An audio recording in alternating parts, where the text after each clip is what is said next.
Let's start with this. In Phoenix, Arizona, the state carried out an execution that's already reigniting the death penalty debate. And that's not the only institution under scrutiny today. This is the City Report with Dean Bark in Phoenix. I'm Dean Bark. Let's cut to the chase. First up, Arizona executed Leroy McGill by lethal injection at the Arizona State Prison Complex in Florence. McGill was convicted of the 2002 murder of Charles Perez, and a jury found him guilty of first-degree murder back in 2004. The Department of Corrections reported the procedure was swift and by the book, with no apparent signs of suffering observed. This is Arizona's first execution of 2026, and the third since the state resumed capital punishment in 2025 after a 2-year pause. Governor Katie Hobbs restarted executions last year. Supporters say it upholds jury verdicts in the most serious cases, while critics counter that the system's fallibility and inequities make the ultimate punishment unacceptable. A key point in the broader debate remains lethal injection itself. The method's humane nature is disputed nationwide, with past botched executions in various states shaping current protocols and oversight.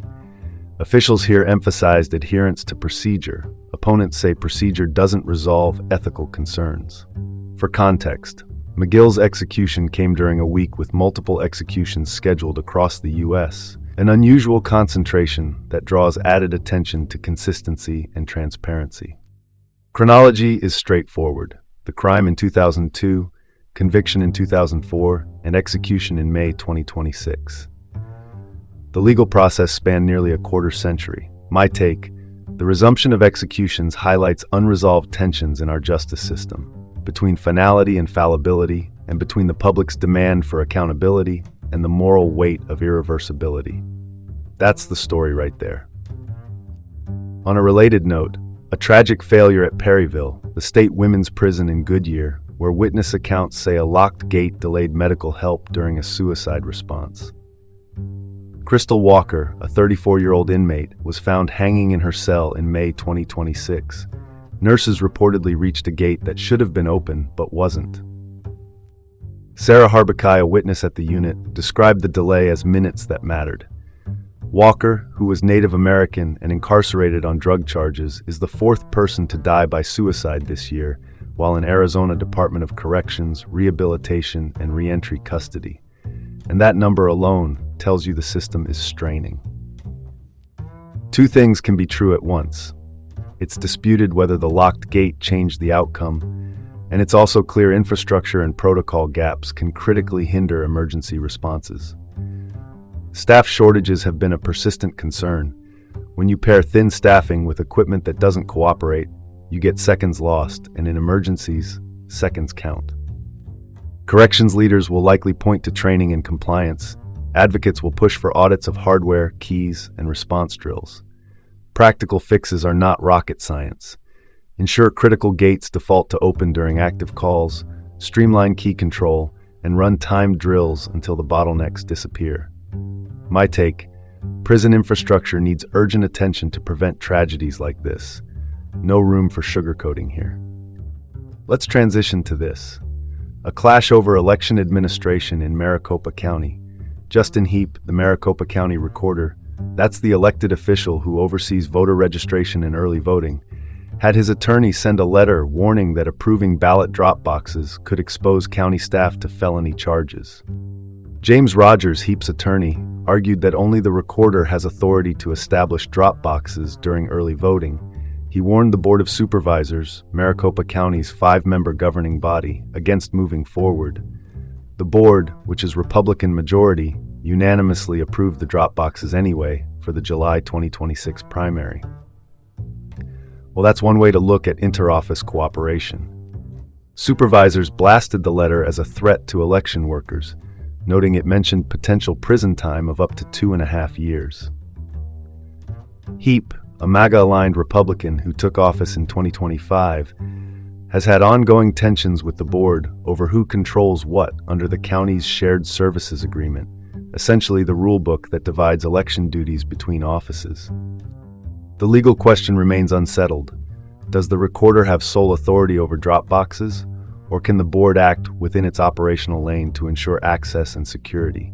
Either way, the unanimous vote signals the county's priority: maintain accessible options for voters ahead of a busy election calendar.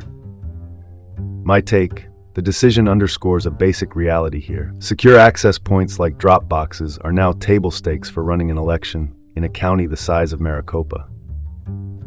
Shifting gears, the Republican primary for Arizona Attorney General just took a tabloid turn. Rodney Glassman, a GOP candidate for AG, is facing decades-old, unproven sexual misconduct allegations being pushed by supporters of his primary opponent, Warren Peterson, Glassman's rival in this race.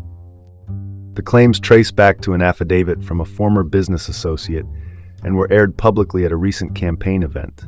A citizen complaint followed with the Attorney General's office. Glassman and his brother Jeremy Glassman flatly deny the accusations, calling them an extortion attempt by that associate. Peterson's allies insist voters deserve to know. Glassman's team calls it a smear. What's not in dispute? The allegations remain unproven, and Glassman has significantly out-fundraised Peterson.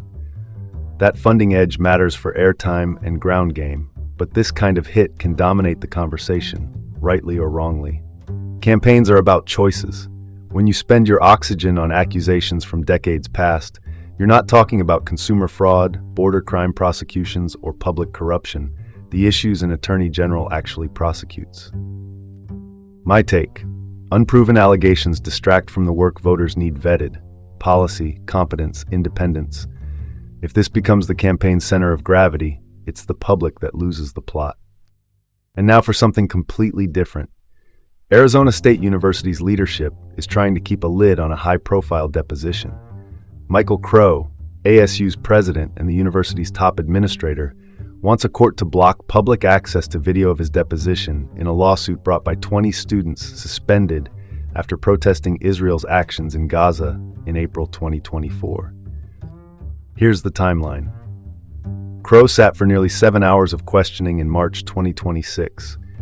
In May 2026, his attorney filed for a protective order to keep that video private, arguing it could be sliced up for media sensationalism. The case is in discovery, the phase where both sides exchange evidence and take sworn testimony before trial decisions get made. At issue are two competing values: transparency versus the risk of turning a legal record into a cinematic trailer. The students say their First Amendment rights were violated. The university maintains its conduct rules apply regardless of politics. There are also contested claims about ASU's connections to Israeli interests. Those are disputed, and the court will weigh what's relevant to the students' suspensions. The stakes extend beyond Tempe. How this plays out could set practical benchmarks for how universities across Arizona handle protests. What's protected speech, what's disruption, and how much sunlight the public gets on administrative decision-making. My take: transparency in university administration is crucial for accountability. Sunlight doesn't cure everything, but it keeps everyone honest. Looks like someone forgot the memo. There you have it from Phoenix. I'm Dean Bark. This was the City Report with Dean Bark. Back tomorrow with more of what matters around town.